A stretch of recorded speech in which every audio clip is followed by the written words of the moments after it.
দেশের গণ অভ্যুত্থানের পর ধীরে ধীরে স্বাভাবিক হয়েছে পুলিশ প্রশাসন। ঠাকুরগাঁওয়ের সবকটি থানায় কার্যক্রম পরিচালনা করছেন পুলিশ সদস্যরা।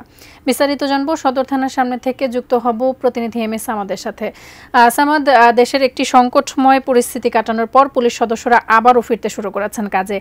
যারা সেবা নিতে আসছেন, পুলিশি সেবা যারা নিতে আসছেন, তারা কি বলছেন এবং পুলিশের পক্ষ থেকে আসলে তাদের আস্থা ফিরিয়ে আনার জন্য কি পদক্ষেপ গ্রহণ করা হয়েছে?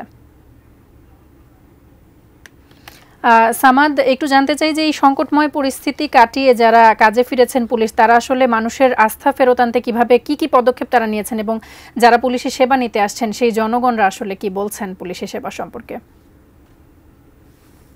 ধন্যবাদ তামান্না। যেহেতু 1 মাস পেরিয়েছে গণ অভ্যুত্থানের পরপরই এবং অন্তর্বর্তী সরকারেরও 1 মাস পেরিয়েছে, আমরা লক্ষ্য করেছিলাম যে 5 আগস্টের পরপরই বেশ কয়েক সপ্তাহ, প্রায় এক সপ্তাহ ধরে ঠাকুরগাঁয়ের যে থানাগুলো রয়েছে সেগুলোর যে পরিস্থিতি সেটি বেশ অস্বাভাবিকের দিকে ছিল। কিন্তু পরবর্তীতে যেহেতু অন্তর্বর্তী সরকারের একটি নির্দেশনা ছিল যে কয়েকদিনের মধ্যে থানায় যোগদান করতে হবে সকল পুলিশ কর্মকর্তাদের, সেই কারণে তারা যোগদানও করেছেন এবং ধীরে ধীরে যে পরিস্থিতি থানাগুলোর সেগুলো আসলে স্বাভাবিক হয়ে গিয়েছে। শিয়া বাটার ও ভিটামিন ই সমৃদ্ধ lily glam beauty soap. Lily always beautiful. আগে যে সেবা দেওয়ার কথা সেটি আসলে আমরা শুরুর দিকে দেখছিলাম যে বেশ অলসতামি ছিল এবং পুলিশের পক্ষ থেকে তেমন কোনো উদ্যোগ গ্রহণ করা হতো না।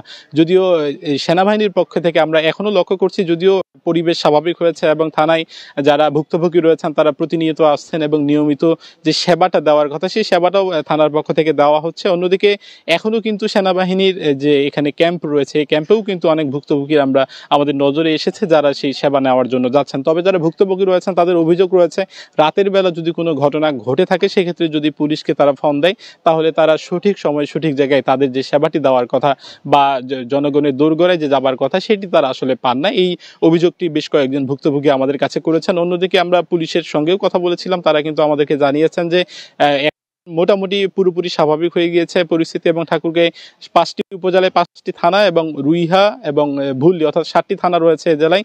সব থানাগুলোতেই যে সেবার মান বাড়ানো হয়েছে এবং সেবার যে স্বাভাবিক পরিস্থিতি এই পরিস্থিতি স্বাভাবিক করা হয়েছে এবং প্রতিনিয়ত সকাল থেকে সন্ধ্যা এবং রাত অবধি যারা ভুক্তভোগী রয়েছেন তাদের যে নিয়মিত সেবা এই সেবা তারা গ্রহণ করছেন। তবে সাধারণ মানুষের প্রত্যাশা যাতে করে জনগণের দ্বার গড়ায় যে সেবা দেওয়ার কথা এবং আইন শৃঙ্খলা এবং পরিস্থিতি এবং বিশৃঙ্খলা এড়াতে যে সকল কার্যক্রম করা দরকার পুলিশের আরো বেশি তদারকি তারা আহ্বান করেছেন এবং জনগণের দোরগোড়ায় যাতে করে এই পুলিশি সেবা পৌঁছে দেওয়া যায় সেটিরও আহ্বান করেছেন সাধারণ যারা নাগরিক রয়েছেন তারা।